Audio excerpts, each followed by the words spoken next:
بسم الله الرحمن الرحيم. الحمد لله الذي أنزل على عبده الكتاب ولم يجعل له عوجا قيما لينذر بأسا شديدا من لدنه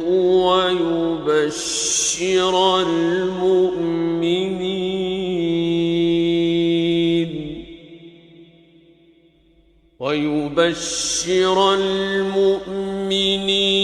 الذين يعملون الصالحات أن لهم أجرا حسنا ماكثين فيه أبدا وينذر الذين قالوا اتخذ الله ولدا ما لهم به من علم ولا لآبائهم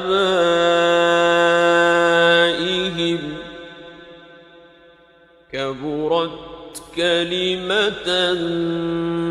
تخرج من أفواههم إن يقولون إلا كذبا فلعلك باخع نفسك على آثارهم إن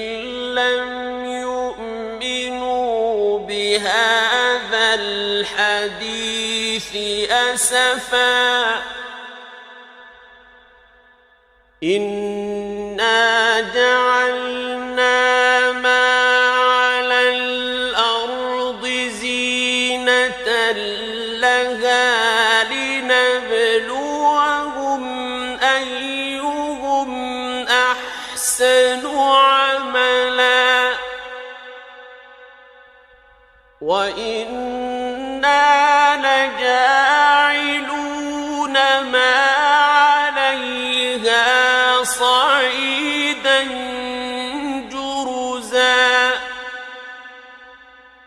أم حسبت أن أصحاب الكهف والرقيم كانوا من آياتنا عجبا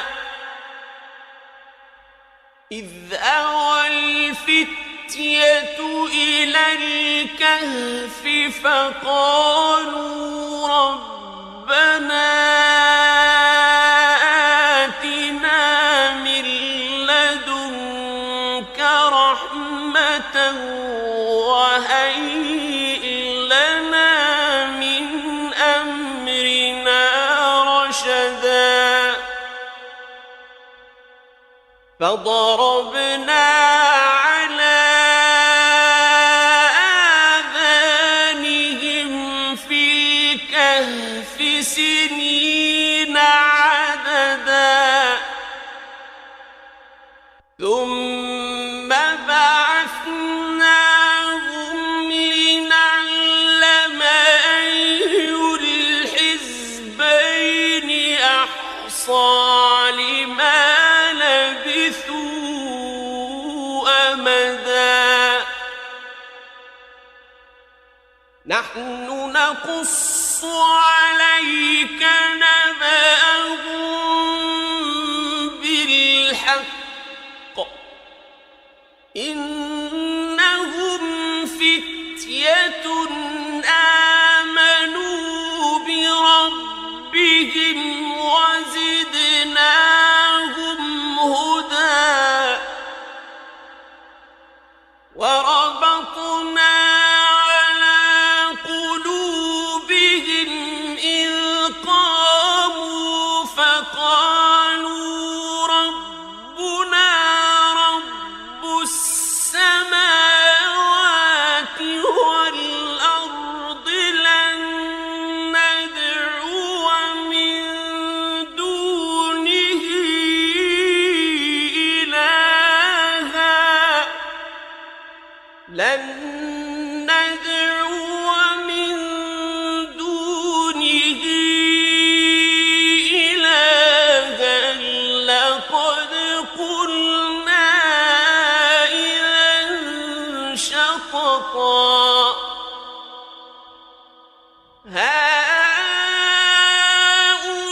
وإذ اعتزلتموهم وما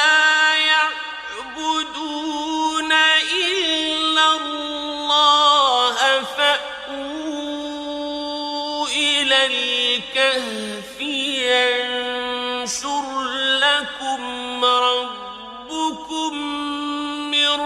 رحمته فأووا إلى الكهف ينشر لكم ربكم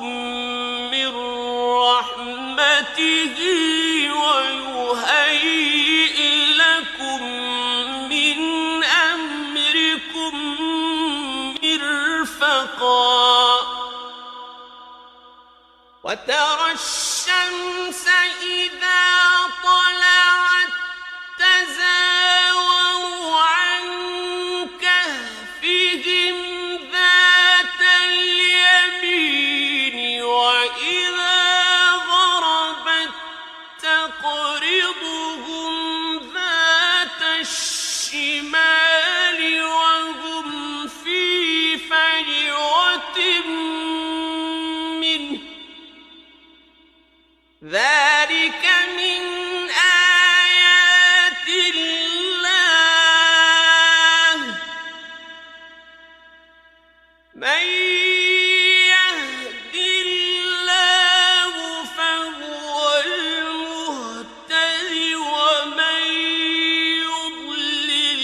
فلن تجد له وليا مرشدا وتحسبهم أيقاظا وهم رقود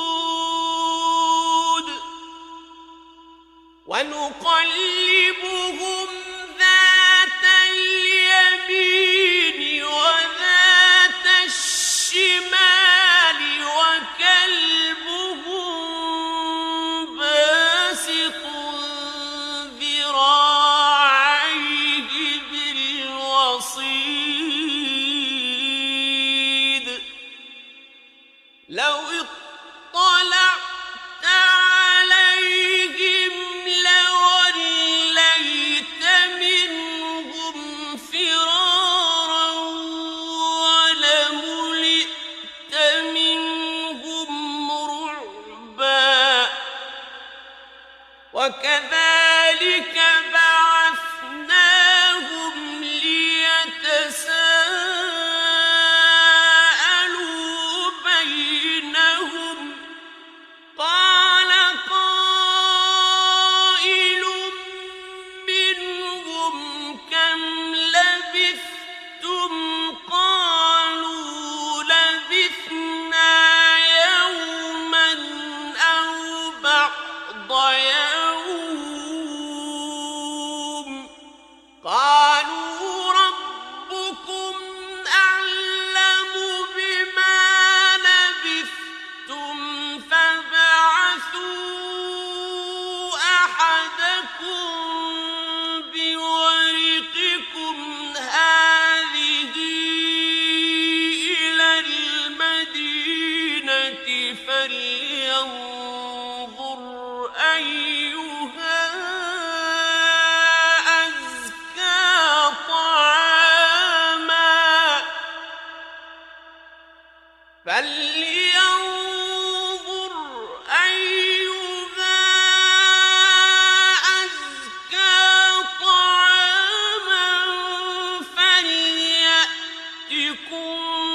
برزق منه وليتلطف ولا يشعرن بكم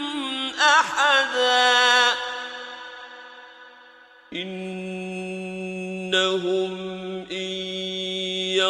يظهروا عليكم يرجموكم أو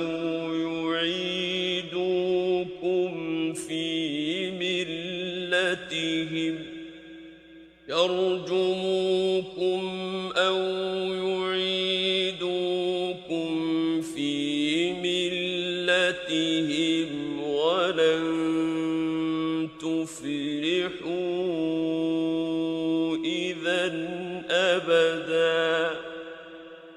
وكذلك أعثرنا عليهم ليعلموا أن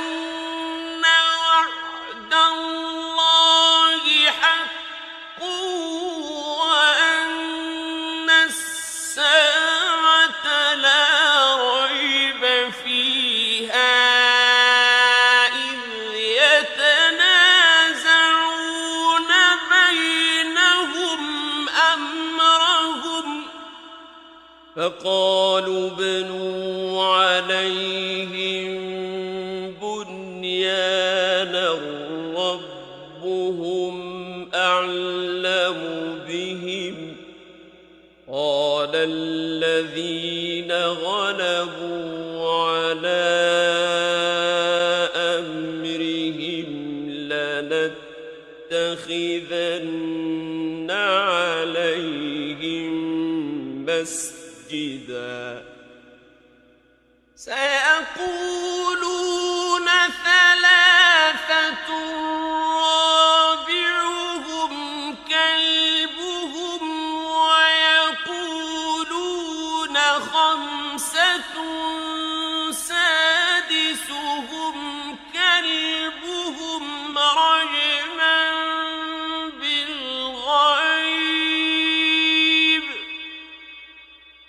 رجما بالغيب ويقولون سبعة وثامنهم كلبهم قل ربي أعلم بعدتهم ما يعلمهم إلا قليل فلا تمار فيهم إلا مراء ظاهرا ولا تستفت فيهم منهم أحدا ولا تقولن لشيء إني فاعل ذلك غدا إلا أن يشاء الله واذكر ربك إذا نسيت وقل عسى أن يهديني ربي لأقرب من هذا رشدا ولبثوا في كهفهم 300 سنين وازدادوا 9 قل الله أعلم بما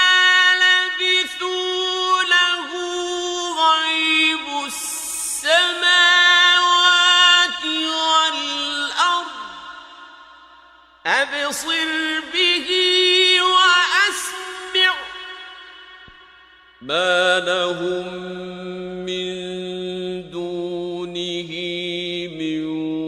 ولي ولا يشرك في حكمه أحدا واتل ما أوحي إليك من كتاب ربك لا مبدل لكلماته ولن تجد من دونه ملتحدا واصبر نفسك مع الذين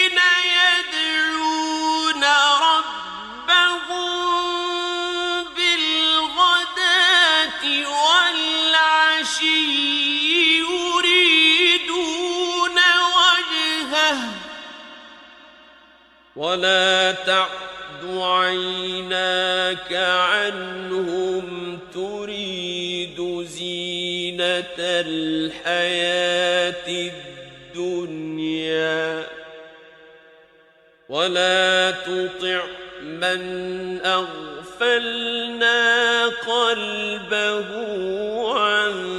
ذكرنا واتبع هواه وكان أمره فرطا وقل الحق من ربكم فمن شاء فليؤمن ومن شاء فليكفر إنا أعتدنا للظالمين نارا أحاط بهم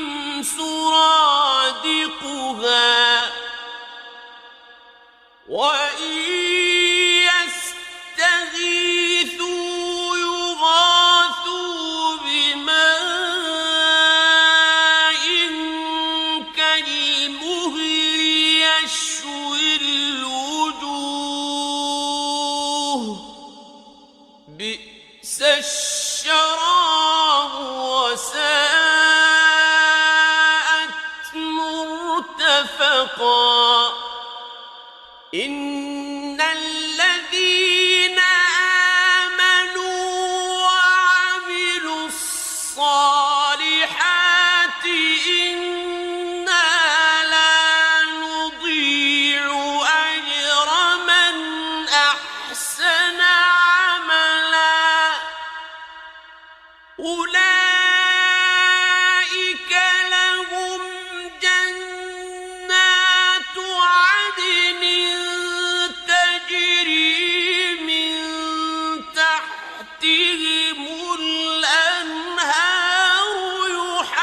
يحلون فيها من أساور من ذهب يحلون فيها من أساور من ذهب ويلبسون ثيابا خضرا من سندس واستبرق ويلبسون ثيابا خضرا من سندس واستبرق متكئين فيها على الأرائك نعم الثواب وحسنت مرتفقا واضرب لهم مثلا رجلين جعلنا لأحدهما جنتين من أعناب وحففناهما بنخل وجعلنا بينهما زرعا كلتا الجنتين آتت أكلها ولم تظلم منه شيئا وفجرنا خلالهما نهرا وكان له ثمر فقال لصاحبه وهو يحاوره أنا أكثر منك مالا وأعز نفرا ودخل جنته وهو ظالم لنفسه قال ما أظن أن تبيد هذه أبدا وما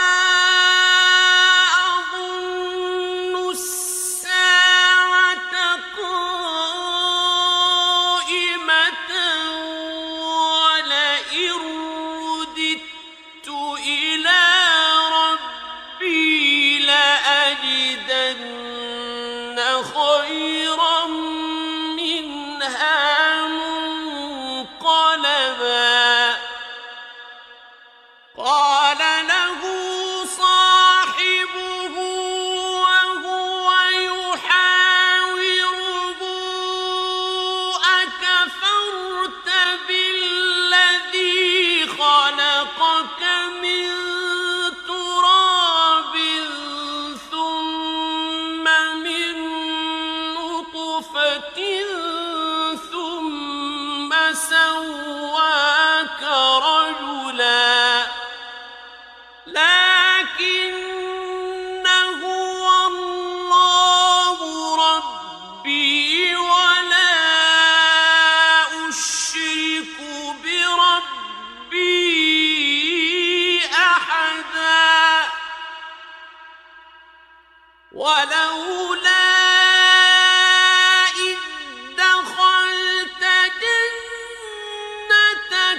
قلت ما شاء الله لا قوة إلا بالله إن ترني أنا أقل منك مالا وولدا فعسى ربي أن يؤتيني خيرا من جنتك ويرسل عليها حسبانا من السماء فتصبح صعيدا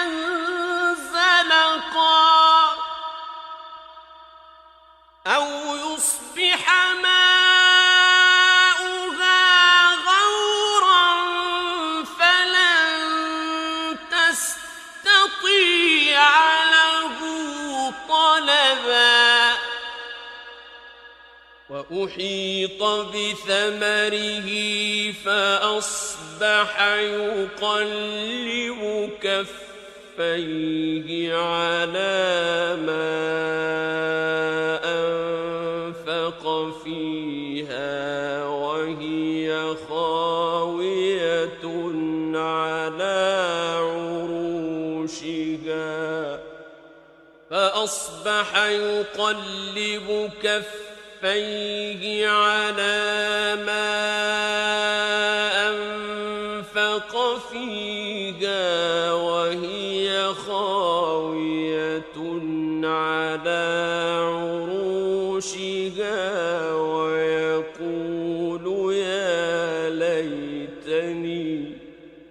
ويقول يا ليتني لم أشرك بربي أحدا ولم تكن له فئة ينصرونه من دون الله وما كان منتصرا هنالك الولاية لله الحق هو خير ثوابا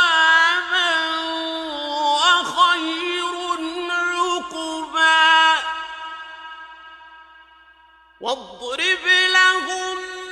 مثل الحياة الدنيا كماء أنزلناه من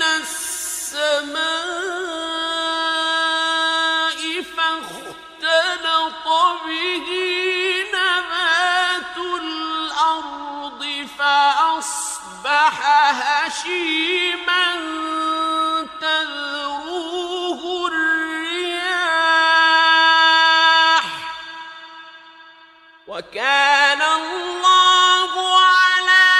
كل شيء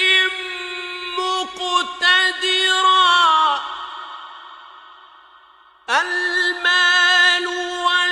والبنون زينة الحياة الدنيا والباقيات الصالحات خير عند ربك والباقيات الصالحات خير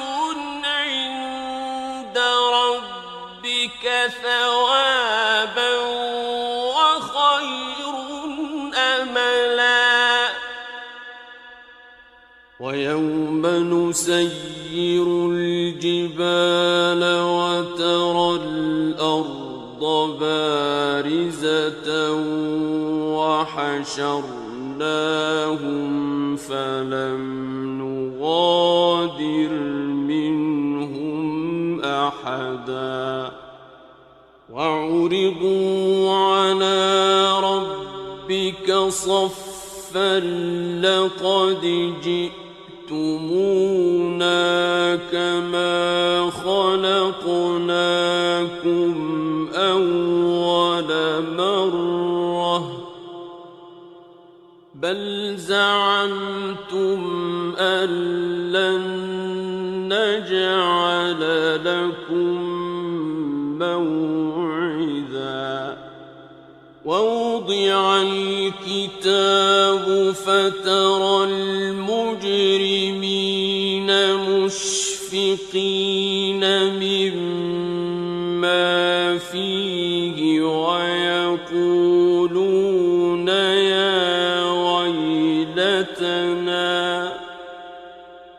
ويقولون يا ويلتنا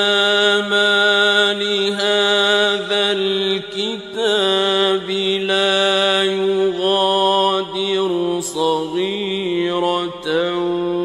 ولا كبيرة إلا أحصاها ووجدوا ما عملوا حاضرا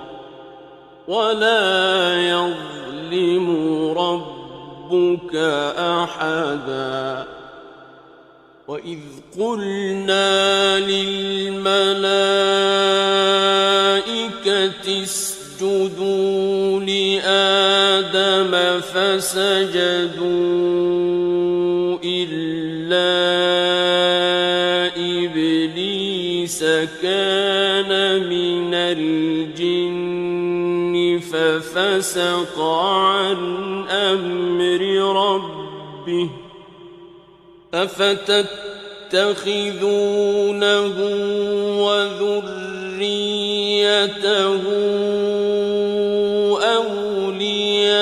أولياء من دوني وهم لكم عدو بئس للظالمين بدلا ما أشهدتهم خلق السماوات والأرض ولا خلق أنفسهم وما كنت متخذ المضلين عضدا ويوم يقول نادوا شركائي الذين زعمتم فدعوهم فلم يستجيبوا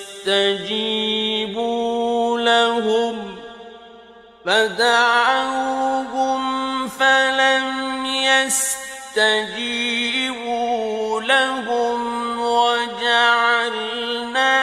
بينهم موبقا ورأى المجرمون النار فظنوا أنهم مواقعوها ولم يجدوا عنها مصرفا ولقد صرفنا في هذا القرآن للناس من كل مثل وكان الإنسان أكثر شيء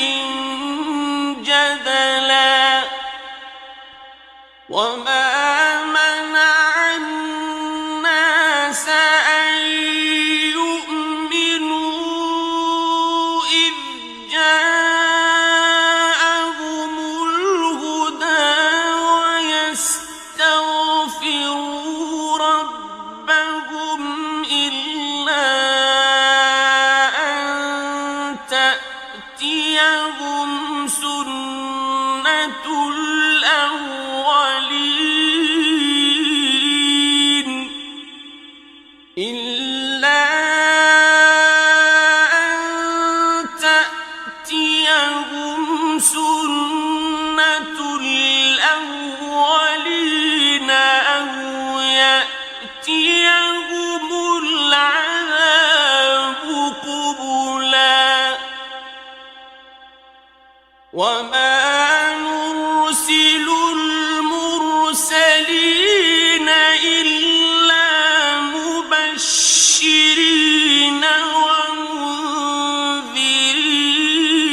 ومنذرين ويجادل الذين كفروا بالباطل ليدحضوا به الحق واتخذوا آياتي وما أنذروا هزوا ومن أظلم ممن ذكر بآيات ربه فأعرض عنها ونسي ما قدمت يداه إنا جعلنا على قلوبهم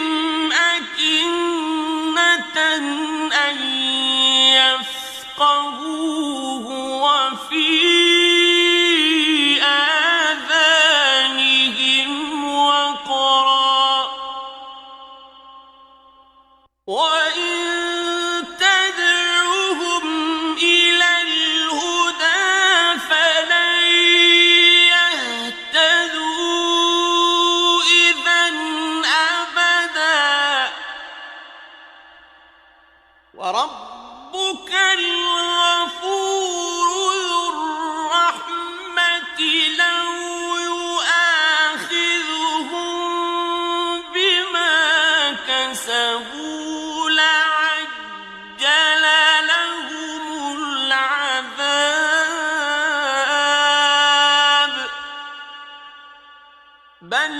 لهم موعد لن يجدوا من دونه موئلا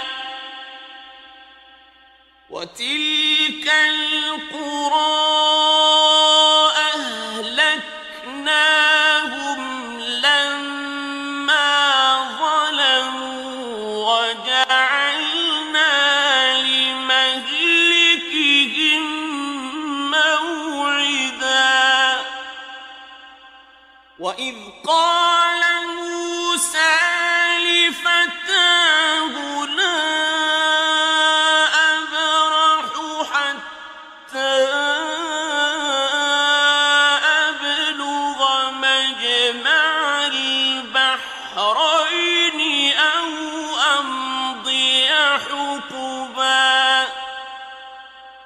فلما بلغا مجمع بينهما نسيا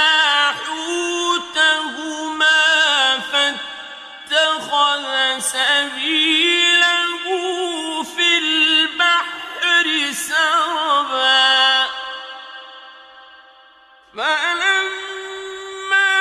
جاوزا قال لفتاه آتنا غداءنا لقد لقينا من سفرنا هذا نصبا قال أرأيت إذ أوينا إلى الصخرة فإني نسيت الحوت وما أنسانيه إلا الشيطان أن أذكره واتخذ سبيله في البحر عجبا قال ذلك ما كنا نبغ فارتدا على آثارهما قصصا فوجدا عبدا من عبادنا آتيناه رحمة من عندنا وعلمناه من لدنا علما قال له موسى هل أتبعك على أن تعلمني مما علمت رشدا قال إنك لن تستطيع معي صبرا وكيف تصبر على ما لم تحط به خبرا قال ستجدني إن شاء الله صابرا ولا أعصي لك أمرا قال فإن اتبعتني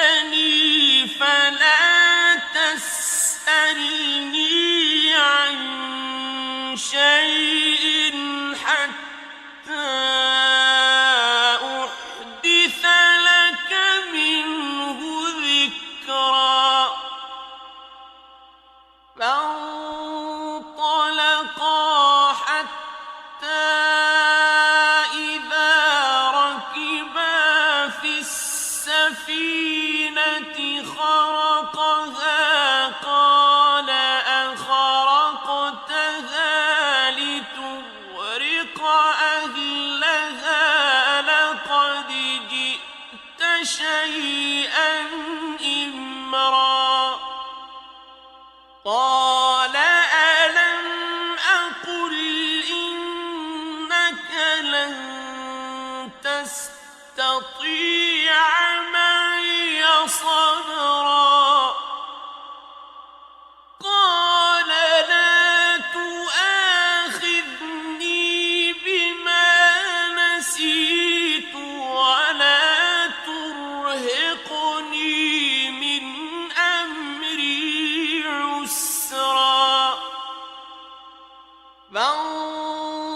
فانطلقا حتى إذا لقيا غلاما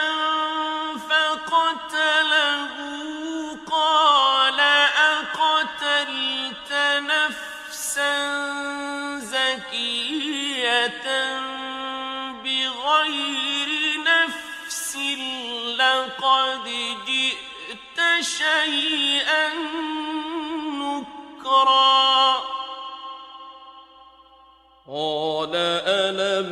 أقل لك إنك لن تستطيع معي صبرا قال إن سألتك عن شيء بعدها فلا تصاحبني قد بلغت من لدني عذرا فانطلقا حتى إذا أتيا أهل قرية استطعما أهلها فأبوا أن يضيفوهما فوجدا فيها جدارا يريد أن ينقض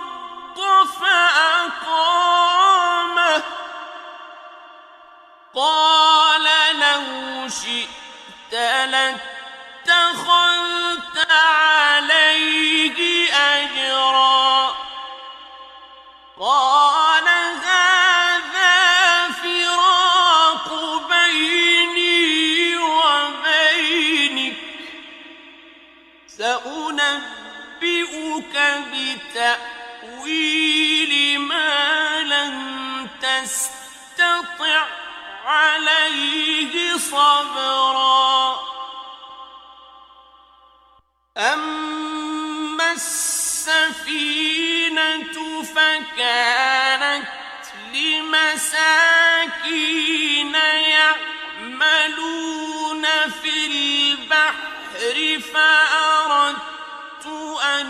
أعيبها وكان وراءهم ملك يأخذ كل سفينة غصبا وأما الغلام فكان أبواه مؤمنين فخشينا أن يرهقهما طغيانا وكفرا فأردنا أن يبدلهما ربهما خيرا منه زكاة وأقرب رحما وأما الجدار فكان لغلامين يتيمين في المدينة وكان تحته كنز لهما وكان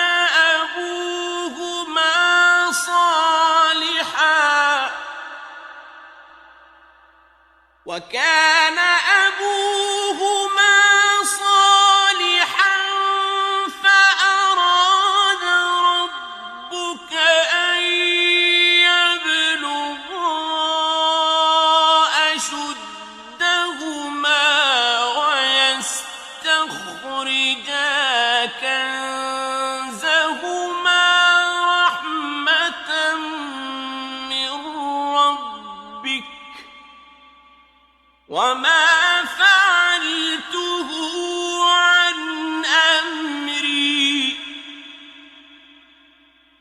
ذلك تأويل ما لم تسطع عليه صبرا ويسألونك عن ذي القرنين قل سأتلو عليكم منه ذكرا إنا مكنا له في الأرض وآتيناه من كل شيء سببا فأتبع سببا حتى إذا بلغ مغرب الشمس وجدها تغرب في عين حمئة ووجد عندها قوما قلنا يا ذا القرنين إما أن تعذب وإما أن تتخذ فيهم حسنا قال أما من ظلم فسوف نعذبه ثم يرد إلى ربه فيعذبه عذابا نكرا وأما من آمن وعمل صالحا فله جزاء الحسنى وسنقول له من أمرنا يسرا ثم أتبع سببا حتى إذا بلغ مطلع الشمس وجدها تطلع على قوم لم نجعل لهم من دونها سترا كذلك وقد أحطنا بما لديه خبرا ثم أتبع سببا حتى إذا بلغ بين السدين وجد من دونهما قوما لا يكادون يفقهون قولا قالوا يا ذا القرنين إن يأجوج ومأجوج مفسدون في الأرض فهل نجعل لك خرجا على أن تجعل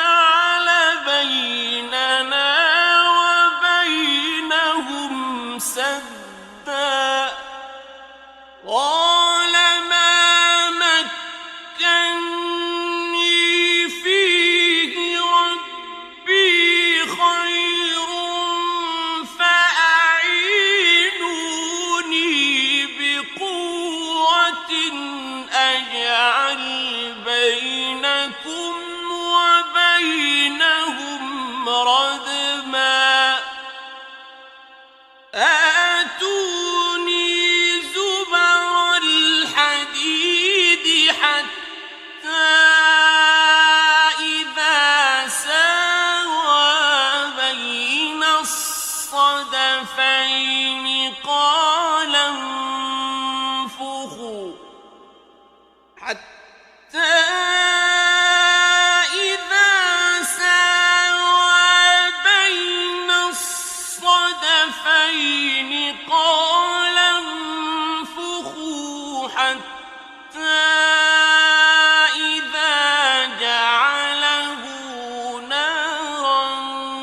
قال آتوني أفرغ عليه قطرا فما استطاعوا أن يظهروه وما استطاعوا له نقبا قال هذا رحمة من ربي فإذا جاء وعد ربي جعله دكاء وكان وعد ربي حقا وتركنا بعضهم يومئذ يموج في بعض ونفخ في الصور فجمعناهم جمعا وعرضنا جهنم يومئذ للكافرين عرضا الذين كانت أعينهم في غطاء عن ذكري وكانوا لا يستطيعون سمعا أفحسب الذين كفروا أن يتخذوا عبادي من دوني أولياء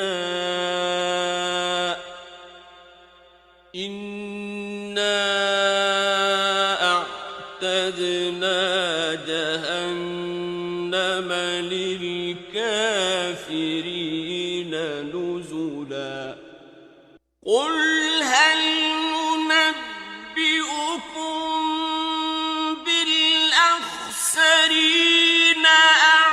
أعمالا الذين ضل سعيهم في الحياة الدنيا وهم يحسبون أنهم يحسنون صنعا أولئك الذين كفروا بآيات ربهم ولقائه فحبطت أعمالهم فلا نقيم لهم يوم القيامة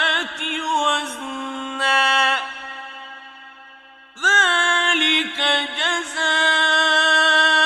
جزاؤهم جهنم بما كفروا واتخذوا آياتي ورسلي هزوا إن الذين آمنوا وعملوا الصالحات كانت لهم جنات الفردوس نزلا